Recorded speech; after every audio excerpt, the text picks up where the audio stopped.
Happy New Year, everybody. I'm Katie Whitledge, your host of the Beyond the Technique podcast. And today I am going to share 5 things every owner needs to do this year. Well, I'm really excited to be with you, everybody. I feel like this year is going to be a year of growth. Are you feeling that? Do you feel like there's something about this transition that is a little more seamless than years past? I am so excited to share these 5 things that I think every single salon owner, spa owner, barbershop owner, med spa owner, like if you are running things, these are the 5 things that we all need to do. Are you ready to increase your retention and revenue and convert website traffic to clients? Then you're ready for Maya. Maya is a marketing and client recruitment software. Maya creates better business relationships by pairing the right clients with the right beauty professionals. How do we do it? A matchmaker. Your brand will have its own unique matchmaking survey. By pairing people based on their skill set, budget, personality, and lifestyle preferences, Maya creates lasting relationships that keep both sides coming back for more. You don't get a second chance to make a first impression. Pair the right clients with the right beauty pros the first time. Visit joinmaya.com to get started. So let's get started. The first thing I want to share is getting better. The first thing we need to do is get better. You may have heard the saying that when the leader gets better, everybody gets better, and it's so true. I'm going to share something with you, a little vulnerability here, but you may, if you've been following me, you may know that throughout my life, I've really struggled with being obese, overweight, and I'm ready for those days to be over. Now, before kids, I had this really awesome kind of stretch, this season of my adult life where I was super fit. And in addition to starting companies, I was teaching group fitness as a side hobby. And I missed those days because even though I was grinding constantly, I was still getting workouts in, showing up to help encourage and teach others. So I made the decision after having our daughter that I was going to get mama's pre-baby body back. And let me tell you, I'm really excited because I'm pretty darn close to the best I had ever gotten to as an adult. Now, it doesn't mean it's the best I'll ever be. I feel like I'm ready to kind of smash PRs. If you're like, what's a PR? Personal record. I am ready to just surpass what I ever thought or believed was possible about my physique and my health and wellness. And so for me, one of the areas that I needed to focus on in the topic of getting better is getting more fit, just allowing my body to release what was not meant for me long term. So part of doing this, I had made this really kind of big decision. And you may not think it's big, but if you grew up in Wisconsin like I did, everything here typically is about food and booze. Well, it was September 3rd of 2022 that I decided that as an adult, 40-plus-year-old woman, that I just didn't want to be a drinker, that I didn't really feel like that was a necessary thing for my life that needed to be a part of the next 40-plus years that hopefully I have here. And so I gave that up. In addition to that, I have a coach for many areas of my life, but I have specifically got a coach for nutrition, for bodybuilding. I am on a program. During my pregnancy, I became 100-hour yoga certified. After Veda joined the world, my daughter, I decided to do the other 100 hours, so I became a certified yoga instructor. This is all part of the path of getting better. I'm really excited to tell you that when I put all these practices in place, now I also got hormone health in check. I worked with a hormone specialist to figure out, whoa, mama's got some low testosterone. And as a female, we actually need testosterone to build muscle and have sex drive and energy. And you can't, building muscle is everything. The more I've learned about getting better, the more I realize that the most important thing we can do for our cognitive health, our mental health, our emotional health, our physical health is strength train. I won't make this episode all about that, but I could because I get that excited about talking about it. And it was like awesome for me because I'd rather be in the weight room all day long than being outside running. I mean, running's fun. I used to, at one point I did a half marathon. That was fun, but it's not great on the body. We have a lot of stress here as Americans. So even my trainer was like, you don't need to do cardio. Like, hit finishers, like high intensity interval finishers as part of your workouts. Cool, little spurts, but you don't need to do this long, like elliptical machine forever. You don't need to go on a treadmill and just walk or run forever. You don't need to make that kind of cardio a part of your routine to get the results and the body composition that you want. So I was like, hallelujah, I'll be lifting, like, let's go. So this is what I'm excited to share. When I log into MyFitnessPal, which is another tool as far as getting better, I see as of today that I have lost 105.1 pounds. What? Okay, so it sounds crazy, and I'm not like trying to shout that from the rooftop really, because if you see me, I'm still like a size 8 to 10. I am working to even push that further. And so I feel like when people hear like, whoa, you've lost over 100 pounds, they expect you to look like completely different. And if you looked at me, a picture of me after having my daughter, giving birth, yes, I look completely different.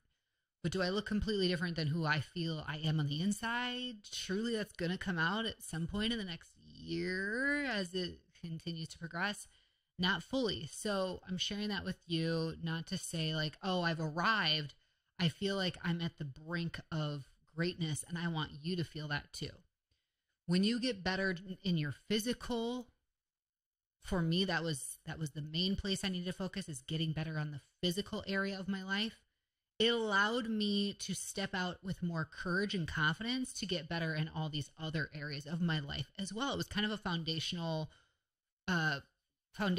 aspect for me, was making that a major focus, and I will continue to do so. If you feel good, if you have your health, everything else, you're kind of like, let's go. I'll sign up for this program. I'll learn about that program. There are other areas of your life that it's important for you to get better. Are you surrounding yourself with people who are doing big things? It was just in this last year, 2023, that through Maya, we launched our 7-Figure Owners Club. This mastermind club is really meant to bring high-level, high-performing owners into the same room to share the best of their ideas and also their challenges so that other people can give them feedback. And wow, that has been incredible. Like, to hear one owner share that her holiday sales goal in one night, so she threw a party, like an event at her salon. Her goal was to surpass last year's event product sales, which last year was $35,000. She goes, my goal is $40,000 this year. Now just sit back and think about this for a minute. If you could sell $40,000 of hair care products, tools, cosmetics in one evening, and this is a 2-location owner, she doesn't have a massive 10,000 square foot location either. Like, this is like incredible. It's obtainable.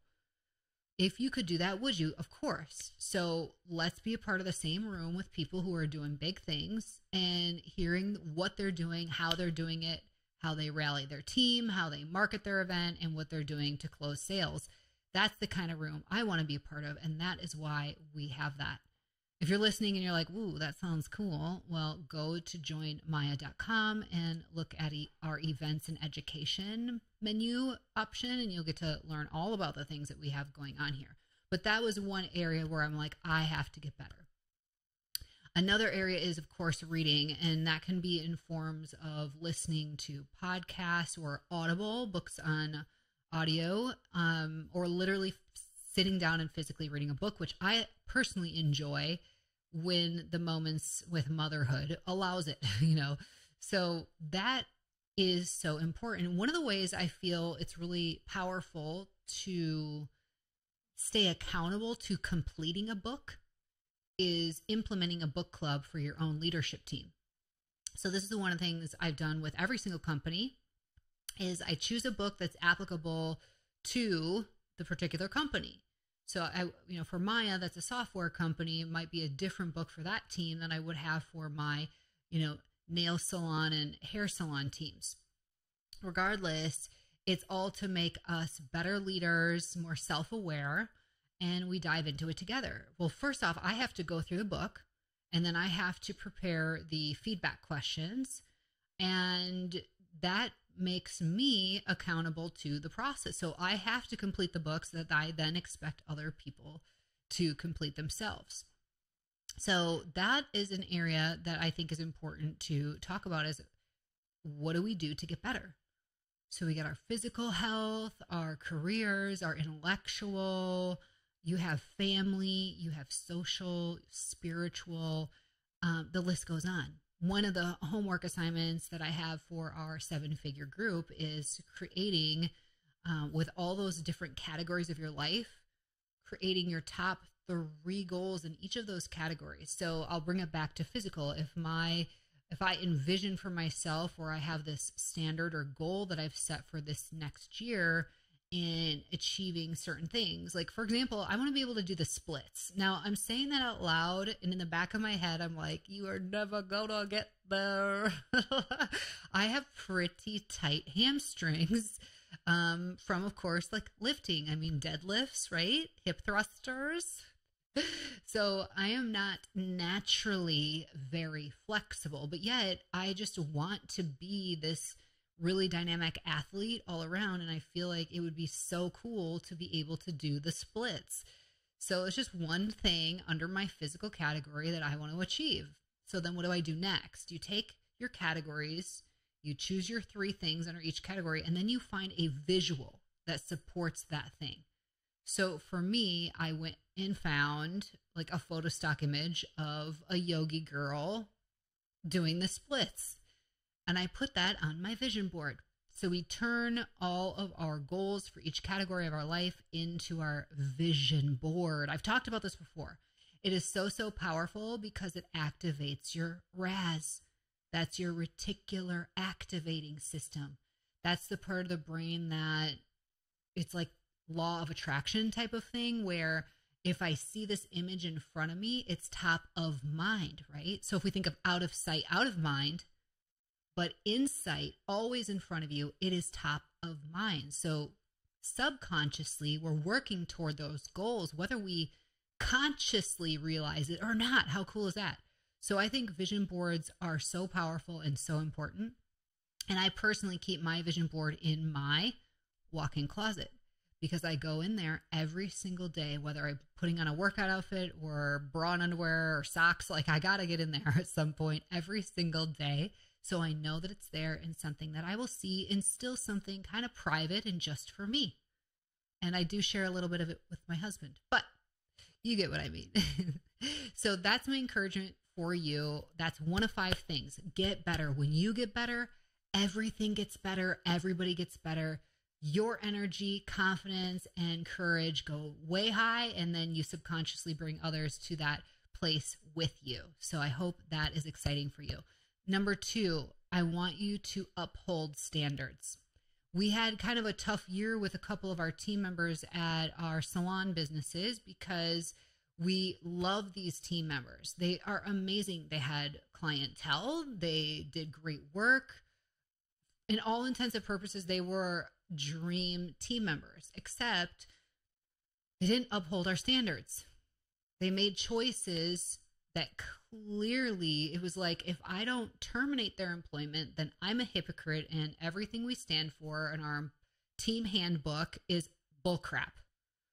And it shows that I'm playing favorites and I'm keeping high performers around. And, would I keep somebody around if they were brand new and made these choices? If the answer is no, then it's like, so you get yourself in these sticky situations where you're like, I either live by our policies and standards or we die by them, right? And it's so tough when emotions come into it and relationships are part of it. But I tell you what, no matter what, you have to uphold your standards. You have to make the tough call. Here's why. If you don't, then your team will lose trust in you. The leaders who depend on you and then want you to hear their feedback and support the standards, the ones that take full ownership of your company, even though at the end of the day, the financial consequences are on your shoulders. And you're like, well, they don't really think about it this way. But you know what? They are taking ownership as much as they can without being the actual owner. And if we don't uphold our standards and show them the right way to go, the right thing to do, then they will lose trust in you as their leader, and so will your team members. And then you know what? You either rise to your standards or you fall to what you will tolerate. So you either rise to the standards that you have and your company is as awesome as those standards that you expect, or your company lowers itself to what you're willing to tolerate, and that becomes the standard. And that's going to be become the type of team you have and attract. I know none of us want that, and it will require the courage to make the tough calls even when it hurts.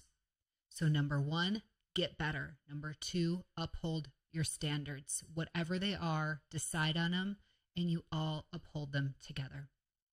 And I'll tell you really quick, this is like a new thing where we've part ways with somebody. And when you terminate an employment with somebody, you can't tell their clientele anything, right? I mean, even if somebody's like, hey, would you ever hire this person again? You can't give them details because that's against all the rules and you could get in trouble and all that, right? So how painful is it that this new trend is like getting negative social reviews on Google or wherever of people saying, oh, you can't keep great people, or you let this friend of mine go, and I thought that you were a Christian business owner. Why would you fire? We have had tough things like that happen publicly. Now, of course, I say publicly, and there could be like 3 people that have read those things. But when something happens like on Google or Yelp or Facebook reviews or anything like that, doesn't it just hurt your soul? Don't you wish you could say, if you only knew what happened? But you can't. And you're going to have to suck it up and know that at the end of the day, you're showing up, you're doing your best, you're being the best leader you know how, you're living up to your standards, you're not lowering yourself to what you're willing to tolerate. And therefore, that painful moment will pass and you will continue to build great team members up, and you will continue to attract great new team members to your team. So don't let those things get to you. It's a temptation. It's a threat, but do not fall for it. So uphold your standards. Okay, the next thing. Number 3, simplify. So I see this, especially in our software company, because then you're getting into more technical processes and flows and workflows and whatnot. But even in salons, the bigger you get, the more complex we make everything. And it is a killer of innovation. Okay, so you have a well-oiled machine, and then you're thinking, oh, let's try this new marketing idea, or let's try this new thing. I'll give you an example. We are at one of our hair salons known for naturally textured hair. And we have, been known for this since 2011, before it became a trending thing to work with textured hair. We kind of knew like, hey, the family dynamics are changing. There's lots of cultures in our area. We want to be able to support all people regardless of their hair type or their cultural background. So we became trained to work with textured hair. One of the best decisions we've ever made. So I came up with this idea and I put together a group of team members to share it. I said to them, I would love to teach curly hair cutting and styling for beauty school students in our area, because they have a little bit of that, but they don't have a ton of that at their disposal. That's not a really big ongoing focus. let's draw everybody into our salon space, invite them in. Let's love on them with some complimentary products and, showcase kind of a basic 101 for textured hair. Well, the people that were sitting at this table, most of them were fired up, but there were a couple who were like, well, what about this? Have you thought about that? Have you thought about, and they overanalyzed the idea to the point of death, meaning that the idea went nowhere because everybody became insecure about the idea. Maybe we really don't have it together. Well, gosh, if I do it a little bit different than you, then how are we going to go teach one way only to these students? Well, I'm thankful to share, and also it's kind of a bummer, that one of the biggest naysayers of that group that I have put together decided to part ways with us and go independent. That was, of course, a little painful. It always is. But I realized that was also a really good thing for our team. I brought together a smaller group of people who love working with textured hair. And I said point blank, look, if we overly complicate this, we will never do it. Is the bigger gift to our community that we're going to teach them something very basic that may seem so basic to us, but it'll be thrilling and new to them? Or are we going to just hold back and say, well, if we can't do it this high level, perfect way, we shouldn't do it at all? And we're almost being super judgmental, which is not cool. And so after I explained that to one of my team members, who's actually an educator trainer for our team, she was like, Katie, we should do this. I want to do it. I'll teach it. Awesome. So we have supported her. All of a sudden, there's people rallying around her like, this is awesome. I want to help out. I'm going to be at the event. We had support from one of our product vendors to provide giveaway products. And here we're off. We're off to marketing this event that will happen next month. And how cool that we are going to do our first in-house curly haircutting and styling education for beauty school students. And we also opened it to be available for any new stylist in the industry that has not had this type of education and training. And by the way, it's a look and learn. We don't have to get out the mannequins and do it with the hands. This is like a very basic, come and look and learn and see, because we want to keep them thirsty enough to want more. Because what does more look like? Well, hey, I'm so glad you asked. Let's come and talk to us. Come and shadow our team for half of a day and see what it's like to be among our clientele, our team members, and our environment. And wow, doesn't that open the door for everybody? So make it simple. If you were in the military, or if you know somebody who's been a part of the military, they have this acronym called KISS, which it stands for Keep It Stupid Simple. If you've ever listened to or read the book Extreme Ownership, I will put the link in our show notes. That is just the most incredible leadership book. I highly, highly recommend it. And how important to simplify. If you make things overly complex, if you overanalyze, people will either have paralysis by analysis and you won't see anything change, or it will completely kill your opportunity to be innovative. And somebody else is going to be more agile than you. And they're probably going to be a smaller team, because smaller teams tend to do really cool stuff really quickly. If you can keep that special formula, that simplification as part of your big, big team, you will be very, very powerful, and you will attract a lot more people to your team. So if it makes you feel uncomfortable to say, keep it stupid simple, what we share with our leadership team is keep it super simple. Okay, keep it super simple. And we try to bring that into all of our training and education for our in-house team members as well. Okay, number 4. This thing every owner needs to do this year is serve. And I think that you're awesome at this.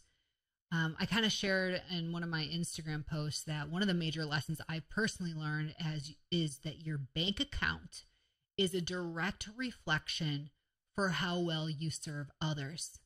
I'll say that again. Your bank account, personally, is a direct reflection of how well you serve others. And I just have this on my heart this year as we're about to have our annual team member reviews. And this is where I sit down one-on-one with each team member and talk through their performance for the last year.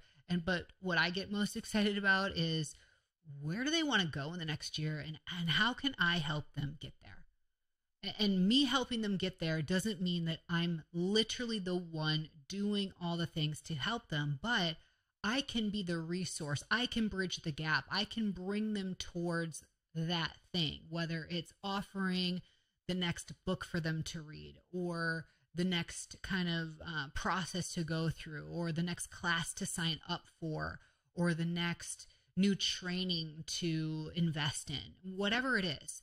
I'm just so excited to hear where they are at. What is their heart desire? I think, especially being in the industry, for quite some time, I've been in the industry since 2006. When I start to hear the dreams of my newer team members, I kind of realize, like, oh my gosh, that's right. Like, you're a completely different generation than I am.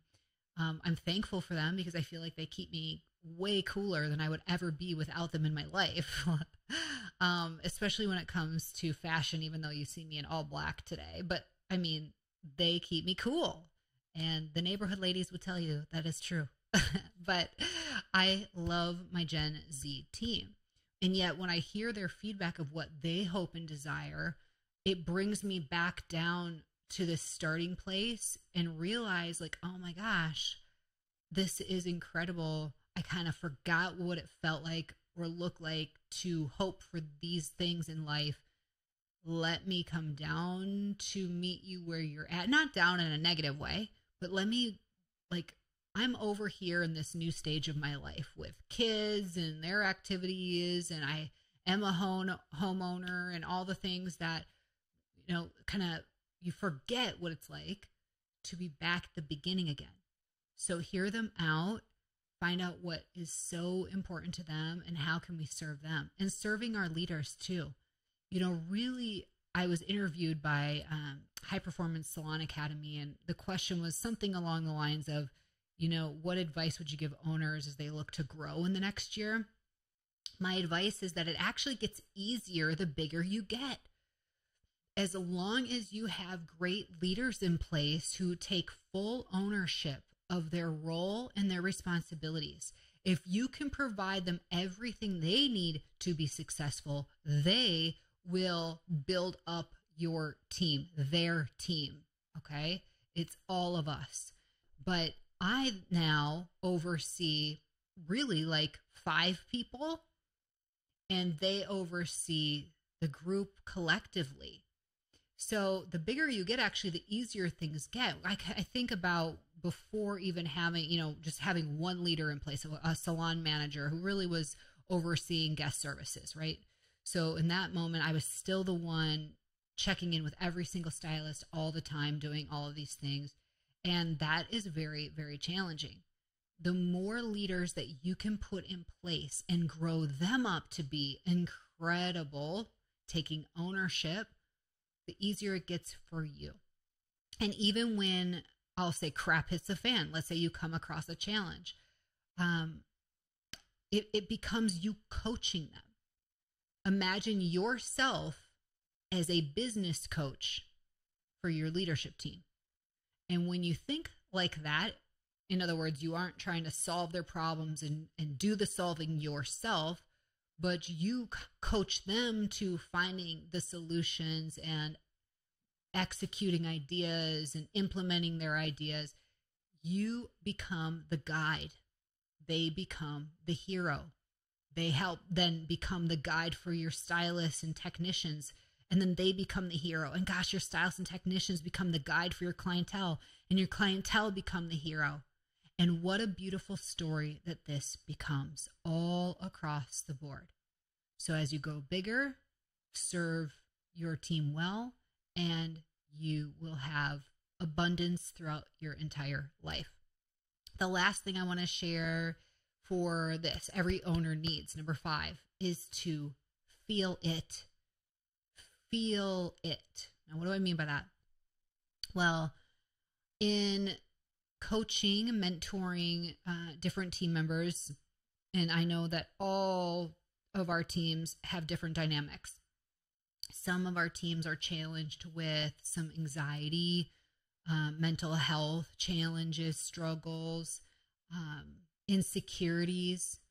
And one of the things that I've noticed for myself and others is sometimes we don't want to feel it. We don't want to go through what it feels like, even good things. So I'll give you an example. We celebrate opening our second salon location next month. We open downtown Madison, Wisconsin.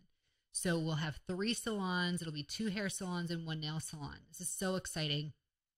And even in this excitement, take a moment and enjoy it. Take a moment and be like, yeah, excited. Let's pop a bottle of champagne and you all have it. And I'll go over here and cheers my Alka-Geyser drink or my electrolyte water, right? But have those celebratory moments. I think sometimes when good things happen, especially if you are this type of ambitious achiever leader, you're like, check, okay, we got to this point, but what's next? What's next? I got to do more. I got to do more. You know what? Chill it out and let yourself feel the goodness of these moments.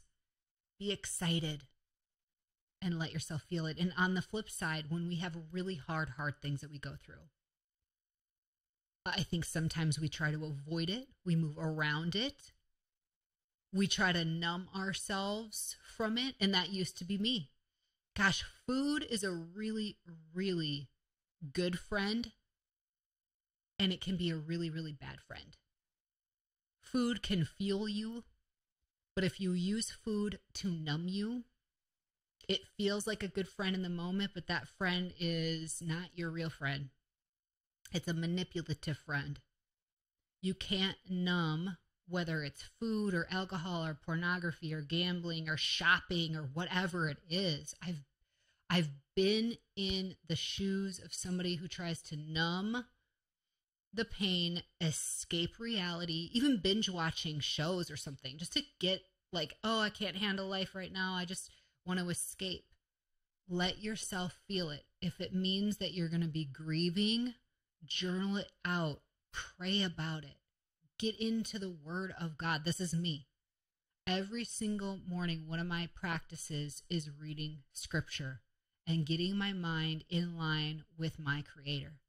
And that is my biggest line of defense when crap happens. I'll tell you, when they say in the Bible, when I shouldn't say when they say, when God says in the Bible that you'll have a peace that transcends all understanding. It is so true. And it's so funny because any good thing you go to do, any big idea, any big risk, any new thing, you are going to have obstacles. You are going to have challenges. You're going to have disruptions. You're going to have things that happen that you didn't plan for. Just expect it. But in the past, when I would freak out and eat my feelings away or drink wine or whatever, now I let myself feel it for the moment, but I pray about it. I give it to God, and I know He's got a plan that's bigger than me, and I just trust what He's got. And I don't have to think about it anymore. I can let myself feel it, and I hand it over, and it's like a release. I also think meditation is important, yoga, fitness, sweating it out. So that's kind of a term called displacement. When you pour in the good to replace the bad. So maybe you have these habits that you formed. We all have had them. You just replace them with new habits. You don't say, oh, I'm going to quit, drinking. Well, if you always have wine at the end of your night, what if you always still have something, but instead of wine, it becomes this great evening tea drink or something? I mean, there's so many options out there now that you can replace it with a great habit that puts you in a similar situation that you were in, because you were having a drink. Now you're still having a drink. It's just a healthy one. And it won't cause all these disruptions to your health, your sleep, all that. So let yourself feel it, whether it's good or not good, and let's not move around it or avoid it or numb it or quickly move on from it. Let it take its course, and I promise you that you're going to be better for it. So to review, the 5 things every owner needs to do this year. Get better. When you get better, everybody gets better. Uphold your standards at all costs. That's why you have them. Don't fall to what you'll tolerate. Simplify, simplify, simplify so that you don't get so big that you become stale and slow-paced. Serve others to the best of your ability and trust great leaders to take the ownership you want them to have and to really display what it means to lead your company. And finally, feel it. Whatever comes your way this year, allow yourself to feel it. And I promise you, you can move through all the emotions and all the things and learn from it. Let yourself learn the lesson that you were meant to experience. All right, everybody. Well, I hope you enjoyed today's conversation. Here's what I have to tell you. Next week, I am sharing our new 2024 compensation structure. How many of you wish that your team members were better at selling retail?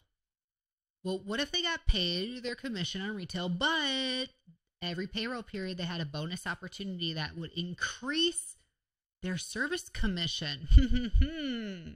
What does that look like? Well, you're going to find out. That is our conversation coming up next week. So I look forward to meeting you right back here next Monday. Have an awesome day. Happy New Year. And as always, stay strong.